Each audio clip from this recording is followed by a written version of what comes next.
Përshëndetje. Jemi në rrugën kryesore Sabri Kosturi që lidh pjesën e lagjes Sarav në një pjesë tjetër përtej autostradës të lagjes Posarav. Këtu pranë meje është një çudi shumë e bukur. Në fakt duhet ta dini gjithë, sepse do të marr përgjegjësinë jo vetëm si qytetar, por përgjegjësinë edhe si gazetar, të bëjmë të ditur se ku janë problematikat më të mëdha të qytetit tonë. Në fakt, nuk është çështje problematikës, por është çështja që do vendoset menjëherë dorë për të ndërprerë rrugën ndonjë aksidenti të mundshëm apo rrezikut që qëndron pikërisht në këtë vend ku ne jemi tashmë, në një investim të kryer nga Bashkia e Vlorës. Jemi në një mbikalim. Ky mbikalim është bërë në një periudhë elektorale, me kërkesë të banorëve të zonës që të lidhin të dyja krahët e autostradës pra të lagjes dhe të bizneseve fuqare. Pikërisht këtu qëndron çudia, sepse ky investim, përveç buxhetit të bashkisë, ka harxuar edhe buxhetin e bizneseve që janë këtu fuqare për interes të tyre që të ketë një mbikalim për të ndihmuar njerëzit të kalojnë sipër dhe të mos jenë burim aksidenti. Po ç'bëhet? Kush e krijon burimin e aksidentit? Janë pikërisht ata që projektojnë dhe që ndërtojnë të tilla gjëra, vepra, do ta quajmë ne të mrekullueshme, sepse vetëm mrekullim nuk bëhet këtu.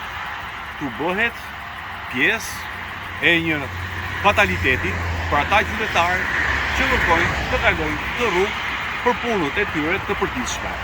Ky mbikalim vërtet është ai që shërben për qytetarët, por ai që e ka menduar dhe ai që ka investuar nuk kanë menduar edhe i qytetarë, po thjesht investimin.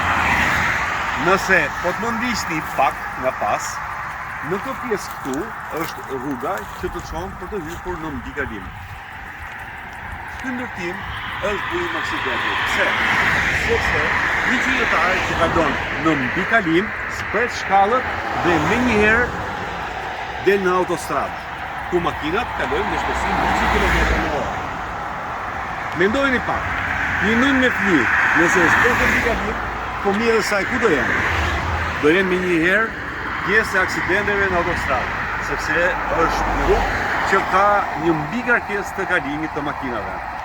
E pra, për pak gjë, ky investim mund të bëhet për të kushtuar jetën e qytetarëve.